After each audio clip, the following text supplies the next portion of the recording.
Muy buenas tardes. Un gusto, un placer tener la oportunidad de ser la última presentación en este foro. Principalmente vine a aprender. Me presento Mauricio Guzmán, soy profesor antropólogo del Colegio de San Luis. Hace 20 años que llegué por estas zonas, pues todavía tenía migraña, todavía andaba así con el cabello más largo y era lo que se dice un hipiosillo. Cuando entraba a las comunidades, los chavitos se asomaban y decían, ahí viene el peyotero. Y venía con mis amigos y todo eso, ¿no? Entonces, al cabo del tiempo, yo me comencé a preguntar una pregunta que todavía sigue siendo válida después de 20 años, es ¿cómo viven, cómo sobreviven los habitantes locales? Y para mí esa fue la inquietud, la duda que yo me planteé para hacer mis estudios de antropología a nivel de la maestría. Y gracias a que la gente de Margaritas fue receptiva en ese momento, yo me pude quedar un tiempo a vivir con ellos y agradezco sobre todo a los habitantes de Margaritas en ese 1996-97 que me permitieran quedarme, que me permitieran acompañarlos al pastoreo de las cabras, de las chivas, que me dieran la oportunidad de hacerles muchas preguntas sobre las especies vegetales de flora, sobre la fauna, sobre sus costumbres. De ahí que yo lo que ahora les voy a platicar, a contar, pues es una historia que tiene que ver con algo muy importante, ¿no? Voy a resumir algunas de las cosas que mencionaron los expositores anteriores que tienen que ver con la población local. Se ha hablado de la cosmovisión huichola y yo les quiero decir que tan importante es la cosmovisión huichola como la cosmovisión de los propios habitantes locales. O sea, ¿qué entendemos por cosmovisión? Pues la cosmovisión es una visión del mundo, de cómo nos explicamos la vida, de dónde venimos y hacia dónde vamos, cuál es el propósito por el cual nos esforzamos dedicándole, ofrendándole nuestro sudor a la tierra. Entonces, ahí está una cosmovisión específica. Y lo primero, bueno, a ver si aparece la presentación, sí, es entender el origen de los habitantes locales. Eso fue un poco de lo que yo aprendí platicando con varios ejidatarios. Y ahí, entre lo que ellos me decían, lo que vi que ellos hacían, cómo tenían sus prácticas todavía de cacería, sus prácticas de cultivo, de una agricultura que ha sido poco estudiada en nuestro país. No es una agricultura de temporal como a veces la confunden, es una agricultura que se llama agricultura de secano. ¿Por qué? Porque aprovecha las corrientes pluviales, los escurrideros, y son milpas que tienen una larga vida. Por ejemplo, la milpa de Don Tereso, que es la que yo estudié, en la que estuve trabajando, es una milpa que se mantiene, pues ya tiene más de 30 años trabajando.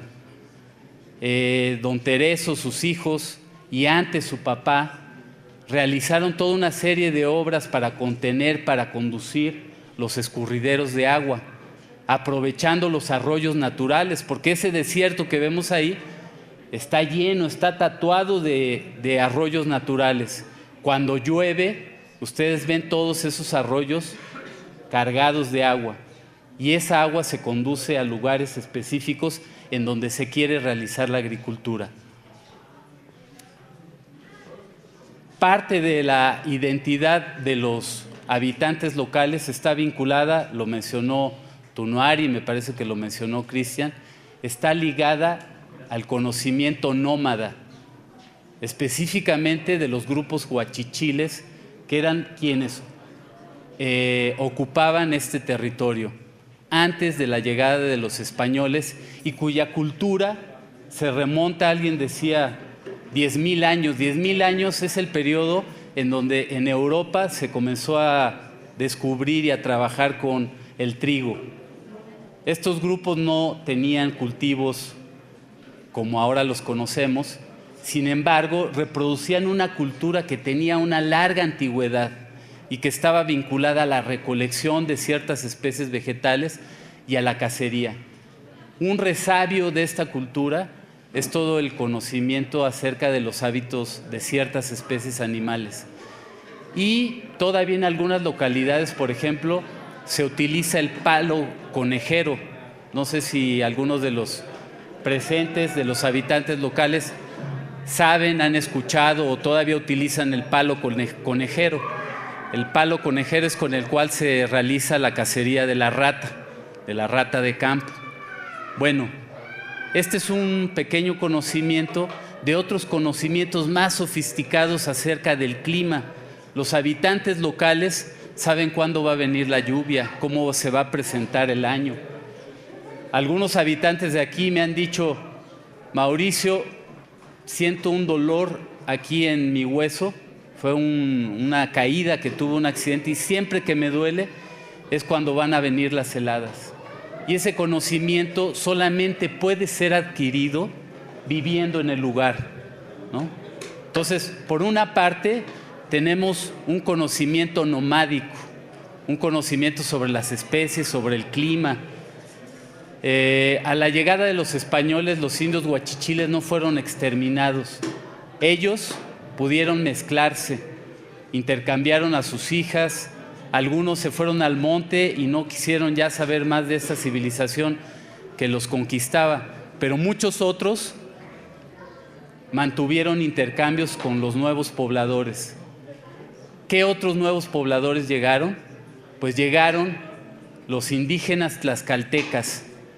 Era, digamos, el premio que le daban los conquistadores por haber participado en la toma de México Tenochtitlan. Los tlaxcaltecas llegaron con un conocimiento también muy afinado acerca de las costumbres agrícolas. Algunas localidades del altiplano potosino, por ejemplo, se destacan por su trabajo de los huertos.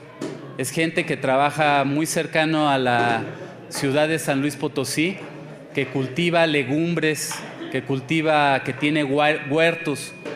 Y nada menos aquí, muy cerca en el Bajío, encontramos gente que todavía tiene huertos de duraznos, de higos, ¿no?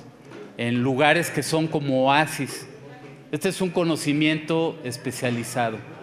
Una tercera fuente, digamos, de estos nuevos pobladores que llegaron y que se mezclaron y que dieron por resultado lo que son los habitantes locales, son los españoles que vinieron con todo el conocimiento pastoril, ¿no? Ligado a la cría de chivas y de cabras. Todo este conocimiento viene de la meseta ibérica y era gente de campo también. Entonces, los pobladores trabajaron en las estancias ganaderas. Esta nueva población que se comenzó a mezclar comenzó a trabajar en las estancias ganaderas. Después en las haciendas y después tenemos a los habitantes locales que son ejidatarios. De tal manera que cuando yo estuve aquí viviendo,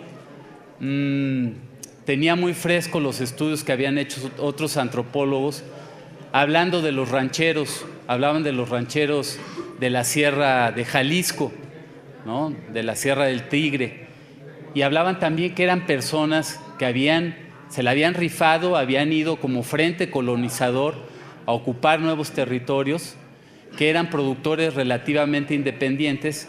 Y yo pensé que aquí la configuración específica de los habitantes los convertía, digamos, en seres, en personas con una cosmovisión, con una cultura específica, ¿no? Bueno, una cuestión importante para entender también la configuración de este territorio son los mercados capitalistas. Desde el siglo XVI-XVII, esta zona de Viricuta, esta zona de Real de 14, que yo llamo el altiplano potosino, que es como se le designa administrativamente, ya se insertó en la economía mundial. ¿De qué manera se insertó? Produciendo plata. Y esa plata se iba a España, de España se iba a Inglaterra y de Inglaterra se iba a China.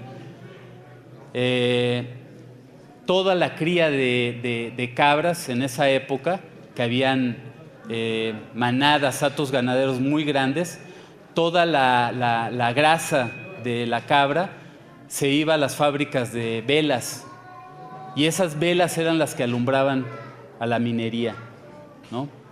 Más adelante, un poco antes de la Revolución, muchas poblaciones, muchas comunidades se dedicaron a la talla de la fibra de Ixtle lechuguilla. Aquí no había poblado, no había comunidad que no se dedicara, que no tuviera ese oficio, ¿no? Y muchas de las economías locales sobrevivían con el dinero de la venta de la lechuguilla. Bueno, para resumir y no cansarlos, lo que yo les quiero decir es que el habitante del altiplano potosino, por la fuerza, por las condiciones que se le han presentado dentro de un proceso histórico muy largo, es un productor que hace un manejo, un uso diversificado de los recursos naturales, ¿no? Y esto nos da una pauta para entender las bonanzas de la minería y las borrascas, que son todos los periodos de crisis que vienen una vez que ya sacaron todo la plata, el mineral que tenían disponible. Como ya mencionaron, aquí la minería se acabó porque ya no había tecnología suficiente para trabajar en las minas inundadas.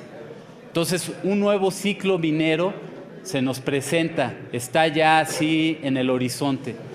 Sin embargo, algo que debe quedar muy claro para todos nosotros es que la minería histórica que se desarrolló en la época colonial no tiene nada que ver con la minería que se está planteando en estos momentos.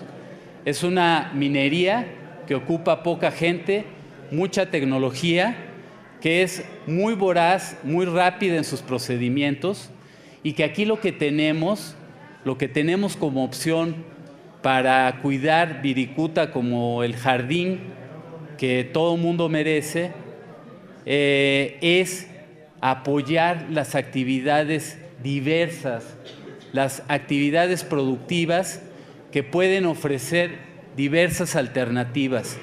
Tenemos que invertir investigación sobre agricultura de secano, tenemos que considerar que las cactáceas es un rico patrimonio biocultural, que el peyote, como lo decía el anterior compañero, es una pieza clave en el funcionamiento de los ecosistemas y en la relación del hombre con el semiárido desierto de Viricuta, desierto de 14.